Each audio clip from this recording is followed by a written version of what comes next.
Fala galera, aqui é Carla Bernardo e eu criei esse canal para mostrar para você que 15 minutos de leitura bíblica diária e uma xícara de chá podem transformar a sua vida. Vem comigo? Livro de Mateus, capítulo 9, versículos de 18 a 26, o poder sobre a doença e a morte. Graça e paz, queridos. Hoje a gente vai tratar de um texto muito conhecido, né? Um texto bem falado na Bíblia, que é quando Jesus é chamado para curar a filha de Jairo e no meio do caminho ele cruza, né, entre aspas, né, a mulher do fluxo de sangue toca em Jesus. Versículo 18. Dizendo-lhes ele essas coisas, né, Jesus dizendo o que está aqui na parte anterior do texto. Eis que chegou um principal.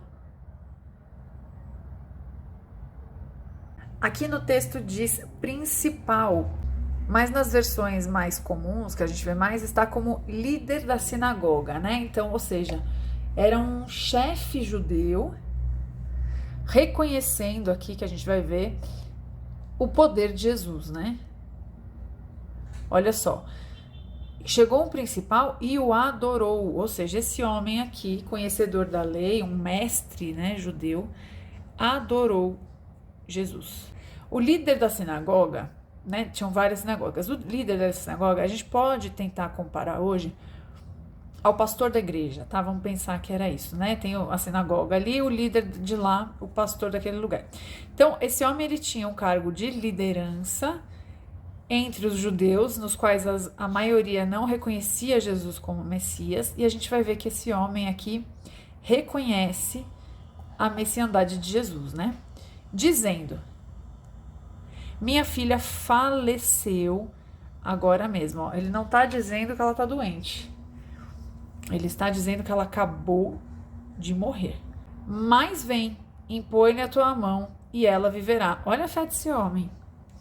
Ele está declarando que a filha dele, morta, vai ressuscitar ao toque de Jesus. Bom, então a primeira anotação que eu fiz aqui é essa aqui, sobre o versículo 18, já de cara, o versículo que a gente saiu.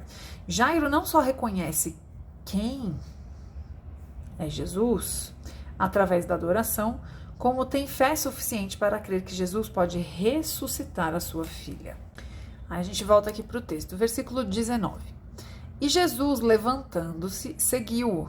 Jesus foi imediatamente. Ele e os seus discípulos. Aqui, gente, quando falo seus discípulos, ó, essa Bíblia eu não lembro se ela diferencia com D maiúsculo ou minúsculo. A outra Bíblia que eu uso para gravar diferencia.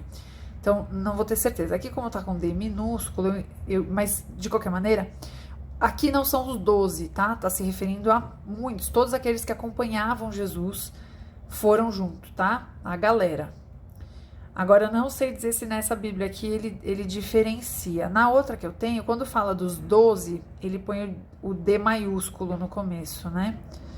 E quando tá falando de um monte de gente, ele põe o D minúsculo. Mas, de qualquer maneira, aqui é um monte de gente. A gente vai ver no próprio texto aqui que o contexto é esse, tá? 20. E eis que uma mulher que havia já 12 anos padecia de um fluxo de sangue. Gente, isso aqui, quem tem uma doença crônica vai entender o que essa mulher passava. Quem é mulher e menstrua vai entender um pouco melhor. Quando a gente tem a nossa menstruação, a gente fica muito enfraquecida, né? Porque está perdendo sangue. Então a anemia aumenta, enfim, vários efeitos colaterais acontecem no nosso corpo. E a gente pensa aqui que são de 4 a 7 dias, né, normalmente. Imagina essa mulher, 12 anos, com um sangramento ininterrupto. Hoje isso já seria super incômodo. Agora imagina isso numa época em que você não tem água encanada, em que você não tem absorvente descartável, em que você tem todo um peso social, porque era considerada impura. Existe uma lei, vamos falar disso aqui. Tem uma lei que Deus dá para o povo, que foi muito mal interpretada ao longo dos séculos, e nesse período aqui ela era totalmente corrompida já. A lei de Deus é a seguinte: no período em que a mulher estiver menstruada, ela é considerada impura. Então o marido não pode ter relações sexuais com ela. Essa é a lei, tá? Por que é considerado impuro? Para proteger a saúde da mulher. Não sei se vocês sabem, mas fica aqui um dado médico, né? Quando a mulher está menstruada, ela tá com aquela região cheia de sangue.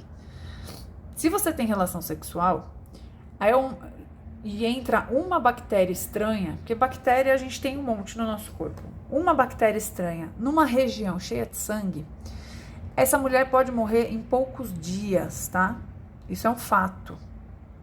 Se vocês quiserem consultar, inclusive, vou colocar aqui uma referência, quem eu já vi muito falando sobre isso é o Dr. José Bento, é um ginecologista bem famoso, pelo menos aqui em São Paulo, bem famoso, ele fazia alguns programas de TV, ele já teve quadros em programas de TV, é um ginecologista bem conhecido, tá?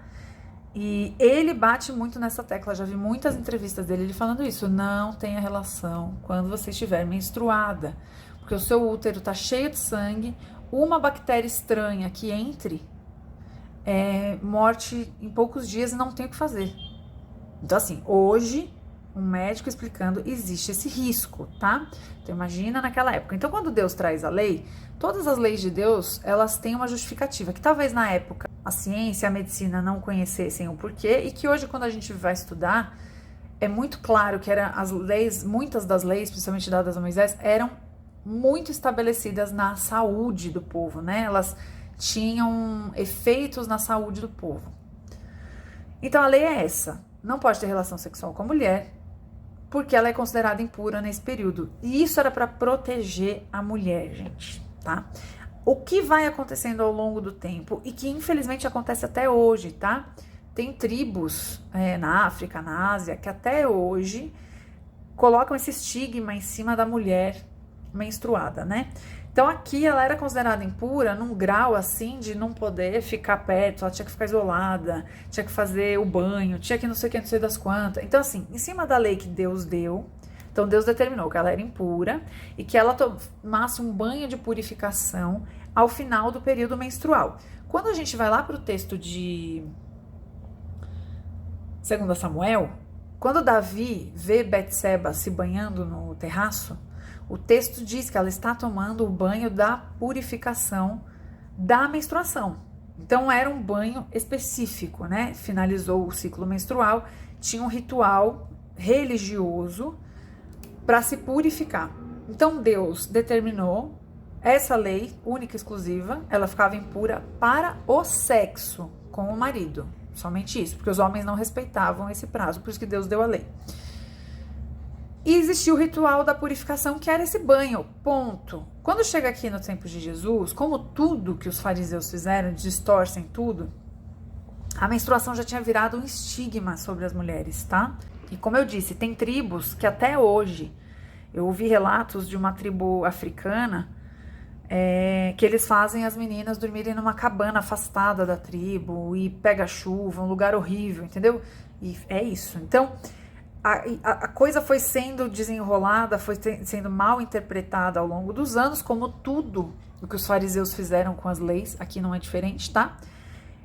Então já existia um estigma sobre a mulher menstruada muito grande, e aqui a gente vai ter outro estigma, que é o da doença, né? O que eles faziam com os leprosos? Põe pra fora da cidade. O que faz com o cego, surdo, coxo? Ah, pecador. Culpa de pecado, tá doente porque é pecado.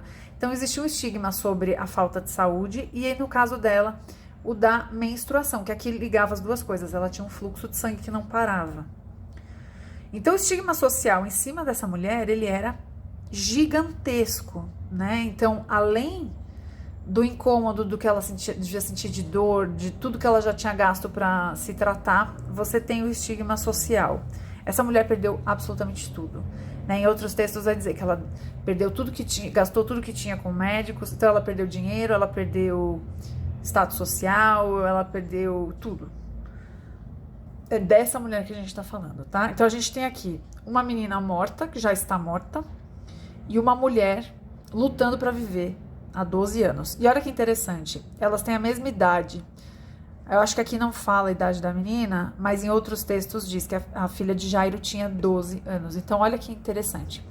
No dia em que a vida entrou na casa de Jairo, né, na mesma época em que a vida, a alegria chega na casa de Jairo, o diagnóstico chegou na casa dessa mulher.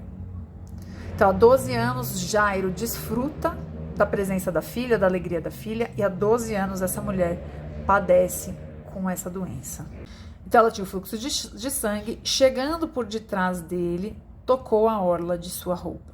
E aqui, eu vi uma pregação do pastor da minha igreja, há um tempo atrás, e ele fez essa correlação aqui, achei bem interessante, vou trazer para vocês.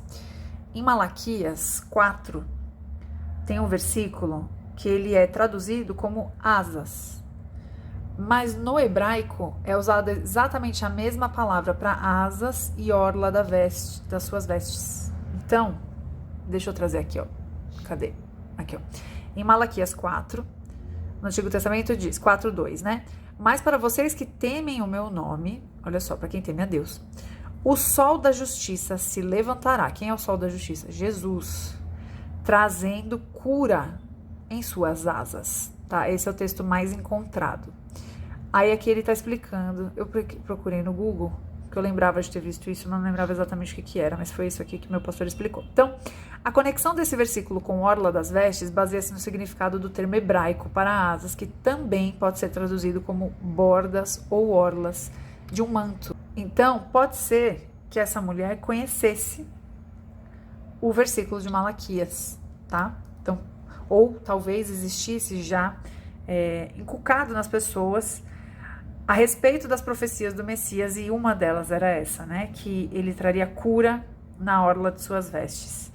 Então, talvez essa mulher tenha pensado nisso, porque ela já conhecia o texto. E pensar nisso é muito interessante, né? Me faz pensar que, olha que legal isso aqui, eu não tinha pensado nisso ainda.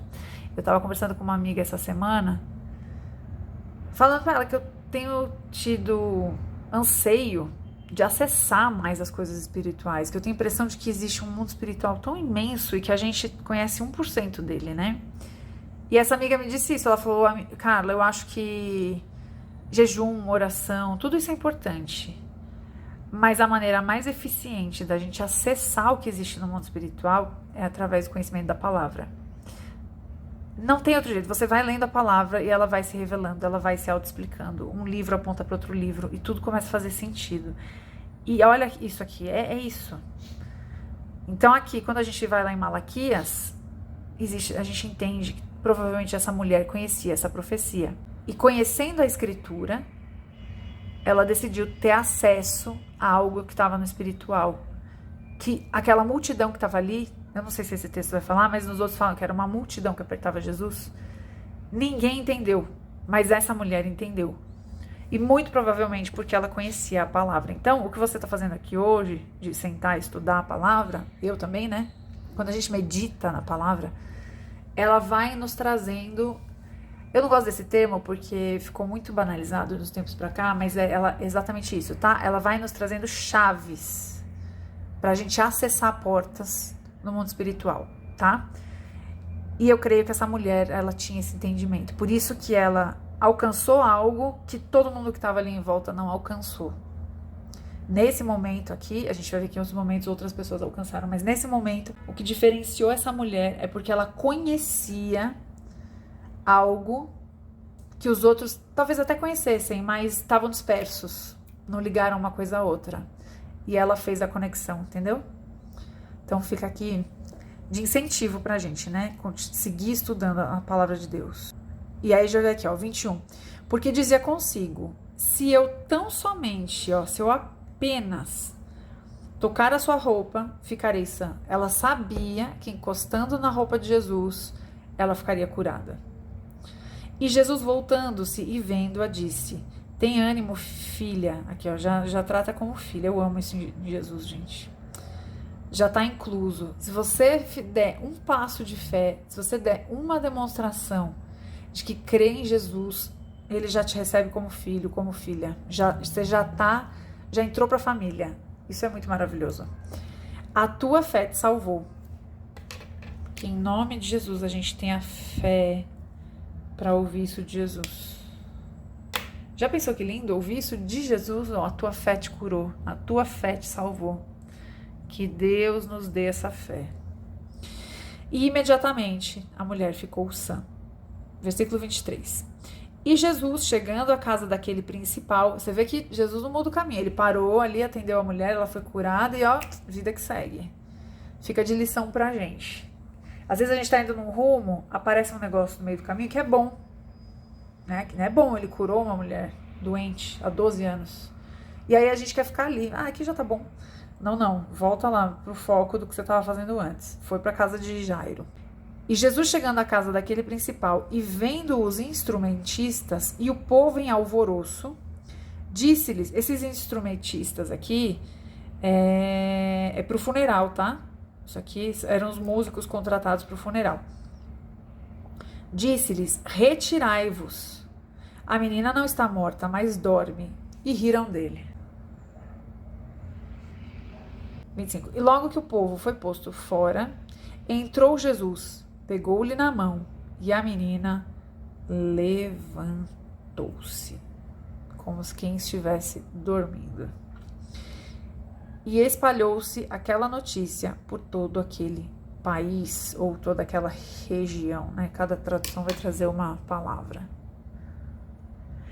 Eu poderia falar mais coisas aqui da filha de Jairo e tudo mais, mas eu entendo que a mensagem para hoje é interessante, né? A gente sempre vai trazer a mensagem, a meditação, naquilo que a gente tem meditado ou passado, né? E eu não tinha nem pensado nisso, me ocorreu isso agora gravando. Mas eu entendo que a mensagem para hoje é essa aqui.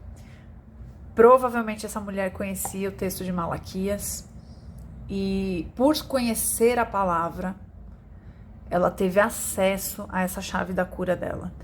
Então, que a gente entenda o valor e a preciosidade que é o acesso que a gente tem à Bíblia. Por enquanto, a gente tem liberdade para estudar a Bíblia no nosso país.